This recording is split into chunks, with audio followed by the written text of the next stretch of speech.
Um, my wife is not here today. She's still a little under the weather. She's dealing with some lingering effects from COVID, but she's getting there. But keep her in your prayers because she is still struggling with shortness of breath, and she don't have no smell or no taste. Oh wow! And that's an emotional experience when you don't have no smell or no taste. I think we forget about the joy that smelling and tasting things brings to our lives, but hopefully that'll come back. But I heard it takes some time. It does. It does? It does. I've had COVID. I lost my sense of smell, but I had my taste. I lost my sense of smell. Yeah. One of these days we'll be able to quit talking about it. It's not today, though. All right. So I've been watching the church chat. It sounds like there's quite a few people that we need to keep in our prayers. I'm not tracking everybody that's on that list. I know it's a substantial list of people who are sick, who are battling various ailments. I seen the announcement about the lady who passed away. I don't know her, but it sounds like a lot of y'all did. Yeah, but keep that family in your prayers. Yeah. Before we get started, let's go to our Father in prayer. Our Father in heaven, we thank you so much for this day and for getting us up out of bed this morning, letting us breathe clean air, and just making it to the building today to learn more about you. Father, we know you're in control of all things. We ask that you take care of those that are sick. Take care of my wife. I heard of a guy named Grant up in Michigan who's struggling with COVID. Be with Miss Veda's family, and Star, and all those among our number that I'm forgetting. Father, we know you're the God of all comfort and strength, and you can do anything. Father, we just ask that if it's your will, help those recover and come back to us. Father, we thank you so much for Jesus. We thank you for sending him here for us, and we just want to say we love you. It's in Jesus' name we pray. Amen. All right. So today we're going to continue. Our conversation that we started a few weeks ago on Christian mindset and prayer. Is where we were going with that before I had to take off and miss last week. And we talked about two different psalms, and just try to refresh our memory real quick. Oh man, this thing's gonna work. There. We had talked about Psalm 42 a few weeks back, and we talked about the importance of still having a desire for God, a longing for God, being thirsty for God, and then about the fact that you can have raw, honest conversations with God, and it's okay. Some of us feel separated from God sometimes. Some of us have questions for God sometimes, and that's okay. And we see, one of the things we can see is in Psalm is different interactions with God through prayer and thought and stuff.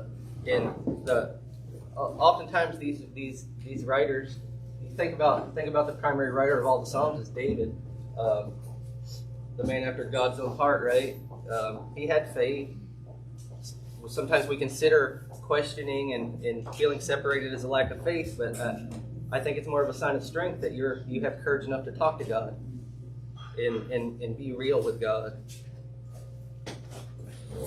All right, and then we talked about Psalm 44, and we've seen the writer go through a whole thought process. We've seen a very formal portion of the prayer, where the writer was remembering things that God had done and praised Him, and then we've seen a very personal part of that prayer. And we even seen the writer use two different words. He used Elohim, which means the God of Israel, and he used Adonai, which means my God, in that text. And I compared the personal part to a child going to his father's room in the middle of the night asking God to wake up and help.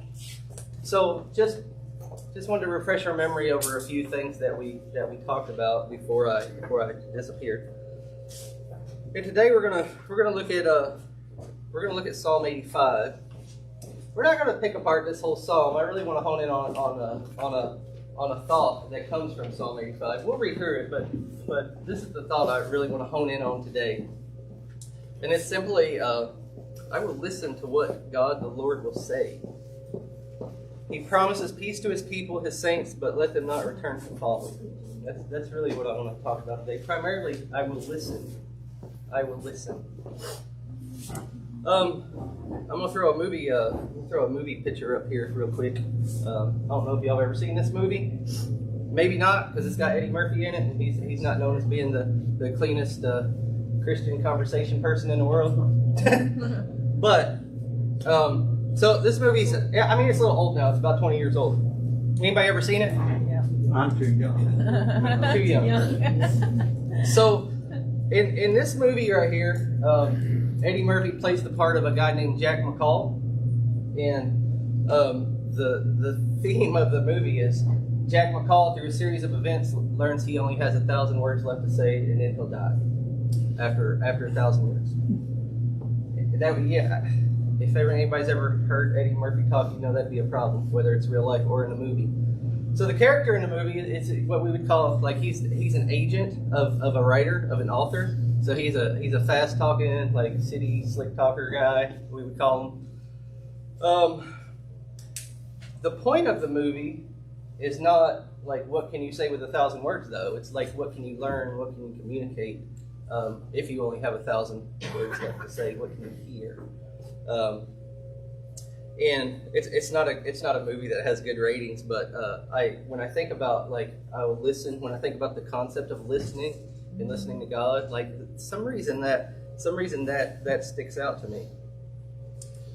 When we talk to God, we use words. Have we ever had a silent conversation with God where you're listening to His heart and He's listening to yours? That's something to consider. We use words when we talk to God, but there are other ways to communicate with folks, and that's just what I want us to think about as we're going through our thoughts today. All right, let's read Psalm 85 together. Anybody want to read? All right, I'll read. I'm not going to pick people. All right. It says, Lord, you showed favor to your land. You restored the fortunes of Jacob. You forgave the guilt of your people. You covered all their sin. You withdrew all your fury. You turned away from your burning anger. As you can see as we go through here, that, like, it's a prayer of restoration and revival. The writer it's a heartfelt prayer asking God for specific favors, and I think we can relate to this thought process. It's something that we do all the time. We ask God for specific things, favors, healings, things like that. So the writer, different time, different circumstances, but his train of thoughts is very much on par with what we often do. All right, let's keep going. It says, restore us, God of our salvation, and cause your indignation towards us to cease. Will you be angry with us forever? Will you prolong your anger to all generations? Will you not revive us again, so that your people may rejoice in you? Show us your mercy, Lord, and grant us your salvation. And see, the writer's asking, won't you revive us? Show us mercy, God. He's wanting some specific things. But then here's what really sticks out to me, and I think the whole thought process hinges on this. It says, I will hear what God the Lord will say, for he will speak peace to his people, to his godly ones. And they may not turn back to their foolishness. Certainly his salvation is near to those who fear him. That glory may dwell in our land. Graciousness and truth have met together. Righteousness and peace have kissed each other. Let's continue on, and then we'll talk about that thought. There's certainly nothing wrong with asking God for specific needs. I want y'all to see that, but I want to think about listening to God with our thought process today. It says, truth sprouts from the earth, and righteousness looks down from heaven. Indeed, the Lord will give what is good, and our land will yield its produce. Righteousness will go before him, and will make his footsteps into a way. So the writer, we pointed out a few times, the writers oftentimes always come back to this. They do. The writers, no matter what thought process they're going through, they still know that God is God, and God is good, and God is going to do good things for his people. But let's think about this for a few minutes. I will hear what God the Lord will say. I will hear it. So I think we're all at a point where we know we're supposed to praise God, and we're supposed to talk to God, and we're supposed to walk through our life with God. But one thing about people sometimes is we desire so badly to be heard. Sometimes we can't hear others. And I don't want y'all to take this the wrong way. I'm not talking about like an audible God, like calling out of heaven and talking to you, right? But I am talking about actually hearing what God communicates to us. We all have seen people in our lives that will use God the wrong way and say, "God told me to do this." I will say that. I'll give you an example. I knew a couple at my last duty location I worked with. They didn't go to church with me, but they said they were Christian, right? And about 2 years into my assignment there, that husband decided he was going to leave his wife, and he said that he was called to go to a church in Texas and be part of the entertainment committee down there. And I spent weeks with this couple talking about how it's impossible for God to call somebody into sin. And he stayed with it. He said, God told me to do this. God called me to do this. And then he ended up leaving his wife and going to Texas. And we see that. We see people use that the wrong way. And they'll use it as a get out of jail free card. God said to do it, so I can do it. That's definitely not what I'm talking about today. On the total opposite end of the spectrum, especially like down in the Bible Belt where we live at now, you hear a lot of God doesn't speak to us at all anymore. That was Old Testament God, and now we live in the New Testament. That's probably what a lot of us have heard and know, especially from old school train of thought, is God absolutely don't communicate to each person anymore. And I don't think that's true either. So what gives? Sometimes I think we're just too busy to listen. I really do. Like I said, I'm not saying that God calls out of the sky, but God does communicate to us through other people He puts in our lives, through circumstances, through Spirit, through His Word. I'll give you a text for that here in a little bit. But sometimes we're too busy to listen or care, for that matter. The writer says, "I'll hear what the Lord will say," and I think that thought makes us nervous sometimes, because do we actually want to hear what God has to say?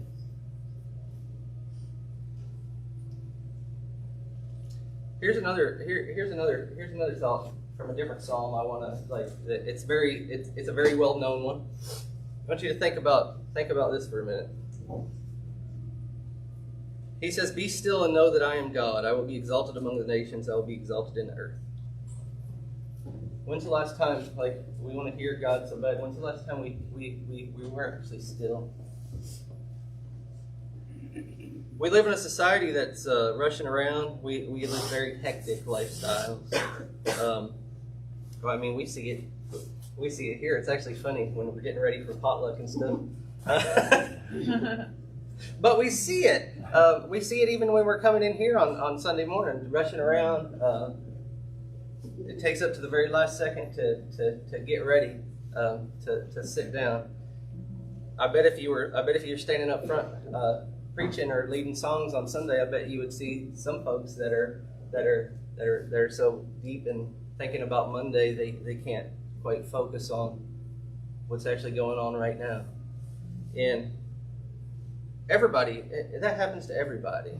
But my thought is, where is the time to just be still in our lives?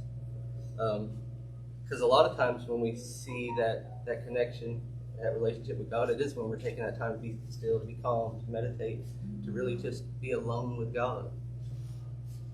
And one of the things the Psalms encourage us to do when we read through them is to take time to meditate, to be still, to be calm.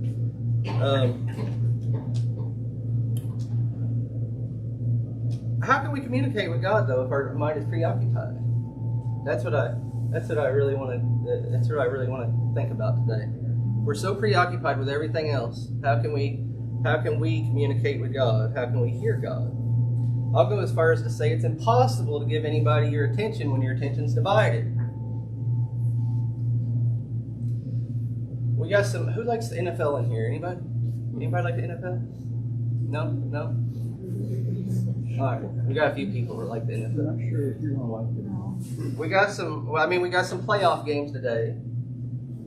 I don't know if there's any fans of those four teams, but if there are, try to have a meaningful conversation with your spouse while you're entrenched in that football game. It won't happen, right? Or maybe when you're in the middle of your phone video binge, try to have a meaningful conversation while you're staring at that thing. Like it doesn't happen. So, or just that one thing you're passionate about, or that fires you up. Try to have a meaningful conversation with your significant other or anybody when you're like in the middle of like what something that fires you up. You can't. Do we want to hear God? Does He have our undivided attention? That's what I think about it. Does He ever have our undivided attention? For some of us, probably yes. For some of us, no. I would say. How about this? When we're talking to God and we're thinking about God, do we expect Him to answer? The psalmist did. He says, "Hear, O Lord, and answer me, for I am poor and needy. Guard my life, for I am devoted to you, and you are my God. Save your servant who trusts in you." The writer expects an answer. Like he expects, like he's saying, "Answer me, Lord, answer me." And once again, I'm not talking about an audible answer. Even in the Old Testament, God rarely spoke audibly to people. Like that, it might not seem like it reading through the Bible, through the Old Testament, but that's over 4,000 years of history, and there's not a whole lot of times where He audibly spoke, but He often communicated His word through other ways, through people, through prophets, through nature, through events. I just don't believe it's God who's not speaking to His people anymore. I just don't believe that. I just think sometimes we can't hear Him over our own thoughts, over the sound of our own minds, over our hectic lifestyles. So hopefully I'm not the only one in here who's experienced this. But have you ever been in a you was talking to somebody and somebody was like spilling the beans to you, like just telling you about their life and about everything that was going on, and your mind was somewhere else? Have y'all ever done that? And you might get a response like, "You haven't heard a word I said, have you?" Like, has that? I guess that's probably happened to everybody, right? But that's wrong. That's wrong to do that. To people. But if we do that, I have a true story. It happened many years ago. It was in the church foyer, the foyer fellowship. yeah. And this very sweet lady, she always walked around, and she called me Sandy. He would say, "Good morning, Sandy, how are you?" She always did that.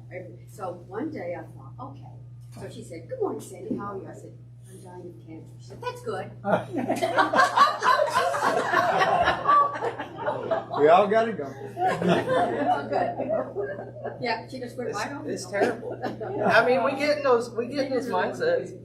I do it coming through the gate at base sometimes, like because those security police are just in a mode to check your ID and then send you on and be like, "How you doing?" I'm like, "Terrible," and they'll be like, "You're gonna go, bye bye." Like that's what we do. Like we just get in that mode of just like a robot almost sometimes when we're trying to communicate. It takes a lot of effort to actually like just clear your mind and listen to somebody. Like it's hard work. If we can't do that with people, what would make me think that we do that with God? That's the thing. That's what we want to. That's what we need to get after. So quiet is difficult for us. When I say we need to quiet our minds, be still, be calm, that's hard for us. I bet if we just took a moment of silence right now and just left everybody with their own thoughts, I bet a lot of people would struggle after about 15 seconds. It's been proven to be a thing, but just try it. Just try to be quiet, for at some point during the upcoming week, and just be with God. It won't be long for your mind wanders. Sometimes it's something we need to practice.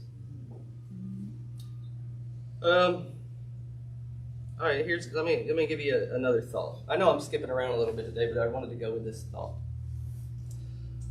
All right, so Ecclesiastes. I think I've told y'all before. I like Ecclesiastes and Solomon a lot. I always think he offers us some good insight. Here he says, "Guard your steps when you go to the house of God. Go near to listen rather than to offer the sacrifice of fools, who do not know what they do wrong. Do not be quick with your mouth. Do not be hasty in your heart to utter anything before God. God is in heaven, and you are on earth. So let your words be few." And that's a lot different than how we how we act and how we think. These words are difficult sometimes, like especially if you're a person who talks a lot, right? If you're one of the persons that minds who goes crazy and thinks and talks all the time, words like that are difficult for us. We can all name 3 or 4 people that are like that. We probably think, man, if they could just slow down and listen for a minute, life would be a whole lot different. In reality, it's something we all struggle with, though. I think, especially in today's culture. So one way to practice listening to God is to practice listening to other people.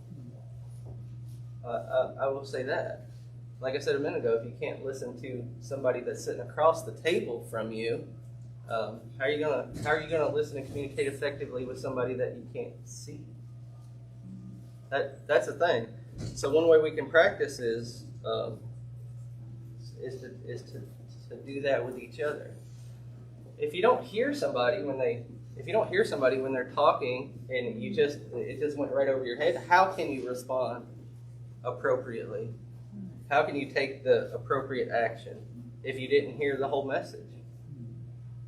That's the thing. You can't. Sometimes I think God's already left us so much, but sometimes I think we just don't hear the whole message. Here's another thought. Psalm 131. I threw some Psalms up here today just to offer some more thoughts, because next week I'm going to move on from Psalms and go to some other texts. But I want y'all to know you can use Psalms like to help with your thought process. Psalm 131 says, "My heart is not proud, Lord. My eyes are not haughty. I do not concern myself with great matters or things too wonderful for me. But I have calmed and quieted myself. I am like a weaned child with its mother. Like a weaned child, I am content. Israel, put your hope in the Lord, both now and forevermore."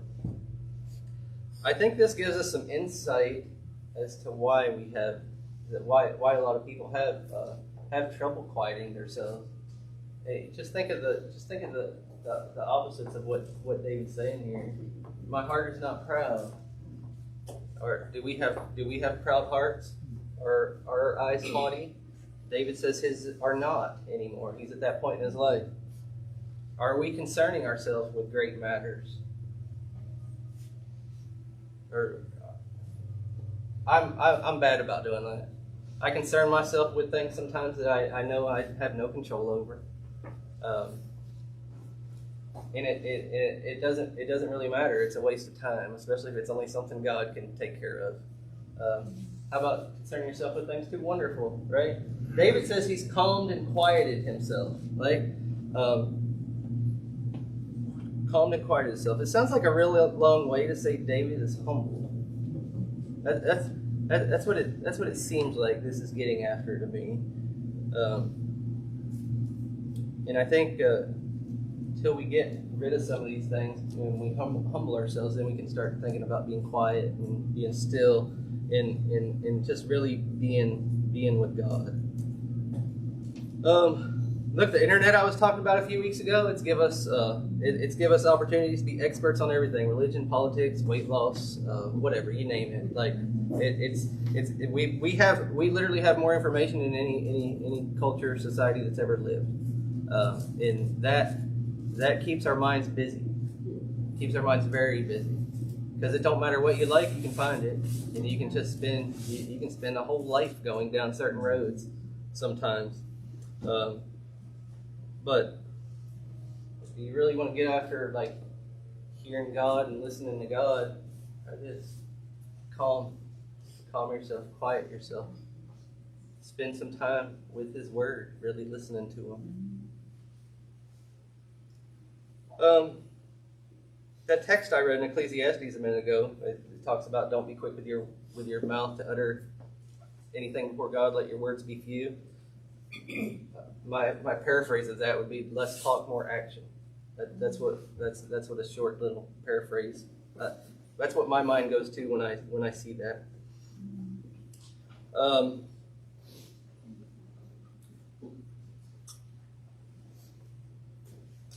Hebrews 1 says, in the past God spoke to our ancestors through the prophets at many times in various ways, but in these last days He has spoken to us by His Son, whom He appointed heir of all things, and through whom also He made the universe. So one way we know for certain that God communicates is through His Son, right? That's I believe the primary way God communicates, or it did communicate to this generation, is through Jesus. The psalm, the text we said, the psalm that we read, it said, "I will hear what God the Lord will say, for He will speak peace to His people, to His godly ones." He did speak peace to His people through Jesus. He did speak to us.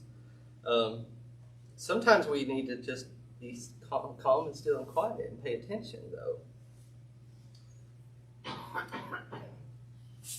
So, question for you: Will you hear what God has to say? We have a whole book of what God had to say. We do.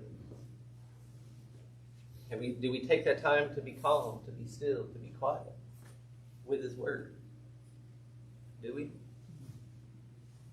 Some of us do. Some of us don't. I need to do a better job of that. And I think we probably all do a little bit. But it's just part of we're imperfect people. But to really get communication going, we should start with, what did He already leave for us?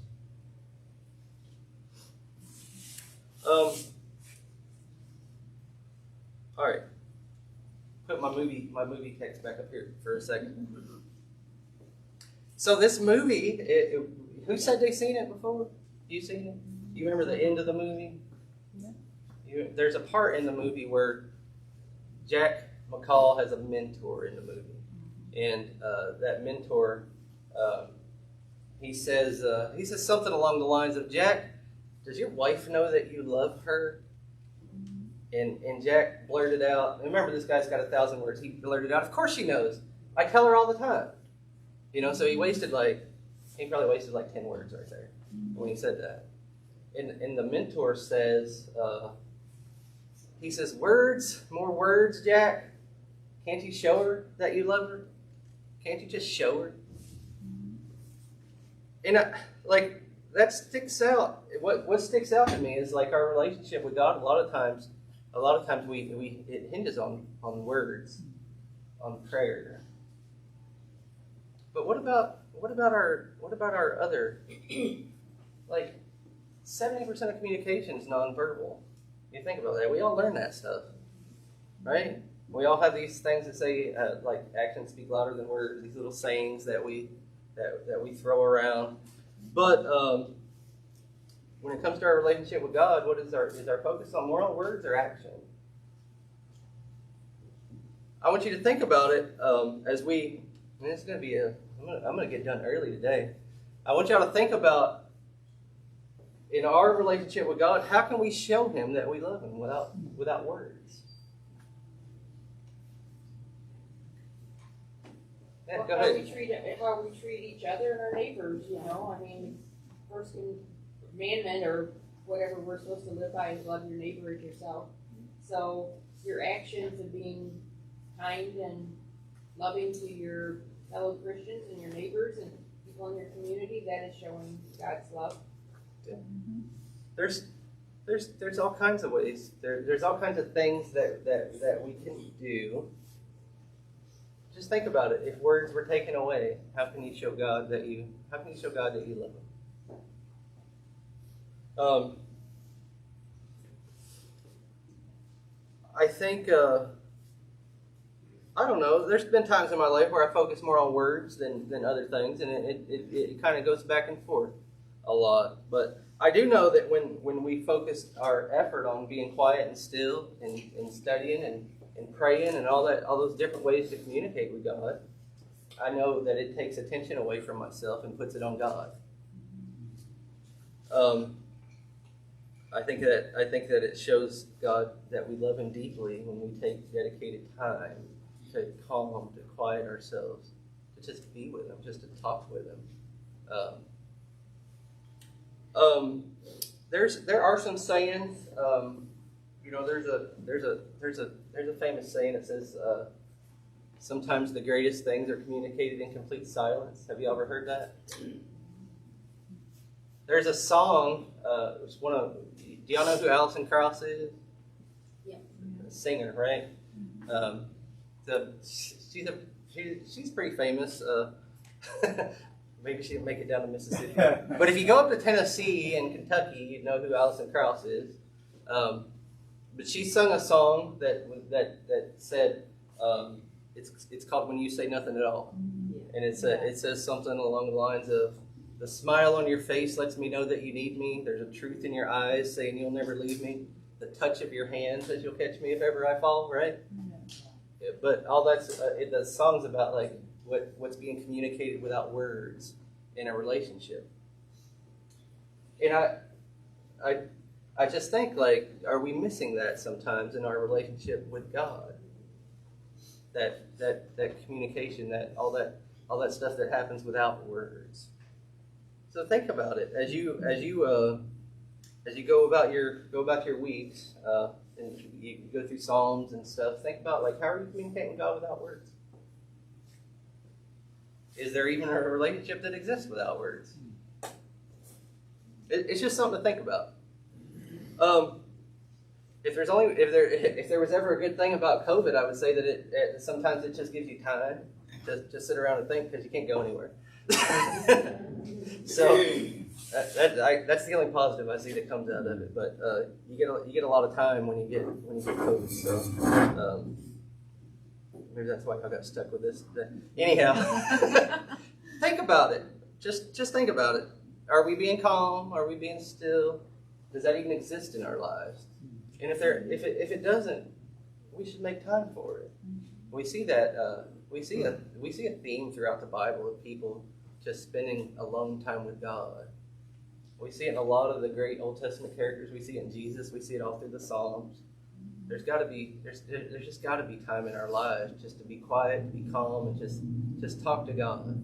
Just speak to Him and let Him speak back. Go ahead, Matt. And I think we have to be purposeful in that planning of that, and as I was sitting listening to you and how busy life is, I want to tell you that probably half of us in this room, our life isn't as frantically busy as your life and others in your season of life with work and kids, and it just go, after school activities and stuff. Mm-hmm. And it does slow down, but even in retirement, we found that we're still busy, and I have to be purposeful.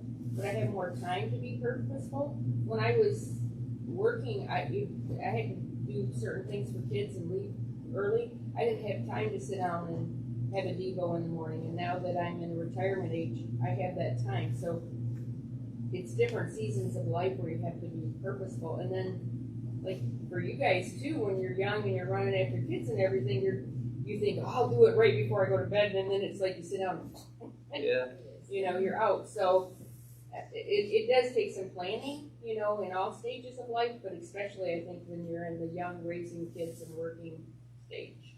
Yeah. No, it's good point. I'm sure that's absolutely true. you have something you should stretch? Yeah. Y'all familiar with the book Letter from Mars and Yeah. there's a little story in there that the brain tumor I had, it started similar to that situation where guys try to fix things and they just want to talk and you're supposed to listen to the guy. So my wife and I were walking one day at Bible camp, she was talking to me, and she noticed I was turning my head because I really wasn't, it just sounded like mom with me when she was talking. So I turned my head and she's like, "That's it, you're going to the doctor." Like, what? So anyway, they found the tumor through all of that, but you know, a lot of us call that selective hearing too, where we hear what we want to hear and we're not really listening. I think if she had gotten past that, she probably thought that that's where I was initially through the time leading up to that. You know, but it's just like right now when you're talking or anybody's talking and that heater thing kicks on, it's hard for me to hear because I'm deaf in this ear now. But it just, the background noise, it's hard to focus in on what, you know, and it's just difficult to hear sometimes. And so earlier you said something about when people are talking to you and you didn't really hear what they say, how do you respond? You know, you got to turn your head and say, "Would you repeat that word?" So, yeah, you got to do good stuff sometimes. I mean, in a spiritual sense, to do that. You know, take yourself aside and just really listen. Yeah, no, good thoughts. And sometimes there ain't nothing wrong with just asking a question, like he said too. Like if you're talking to a person, right, and you didn't hear them, just ask, just tell them. Sometimes we're too proud to even just admit we weren't listening, to try again. But good thoughts. Now, the other part of that, like, thought, you know, for today is like, all right, so you take the time, you do spend that quiet time, the calm time, all that stuff, and you are having that connection, right? Remember the text said, "I will listen to what God says." That's the other part that we don't necessarily like or that scares us sometimes, because God tells us all kinds of stuff through His Word, uncomfortable stuff. Like, just think about like thoughts like, you're gonna have to pick up your cross and follow Jesus, right? That's not comfortable. Like the writer says, "I will listen." Like, will we listen? Like, when we can do all that, but if we're not willing to actually care or listen about what He does communicate to us, then it's all for naught. You know, it's just some things to think about for us. So we're going to talk about Job next week in our Bible study. Most of us are familiar with the book of Job, I'm sure. Very, very popular character. We usually read. I put be familiar with the first and the last of Job, which is what we'll talk about next week. But there is like 40 chapters in between all that, with the three friends talking to him, trying to figure out what he did wrong. But there's some good thoughts that come into play for this conversation out of Job. So if you wanna read ahead, we're not going to read chapters 1 through 3, 38, and 42 next week, but we'll talk about them. And then just some thoughts to leave you with, to think about. What do we long for? Is it to be heard ourselves, or is it to actually listen to what God says? And then, without words, how can we show God that we love Him? It's just some things I want you to take into your week with you as you leave here. All right. Any thoughts? That's all I got. You're over again, even though you said you weren't going to be. Yeah, I'm right on time. Your clock's fast. Thank you All very right. much. Yeah, thank y'all.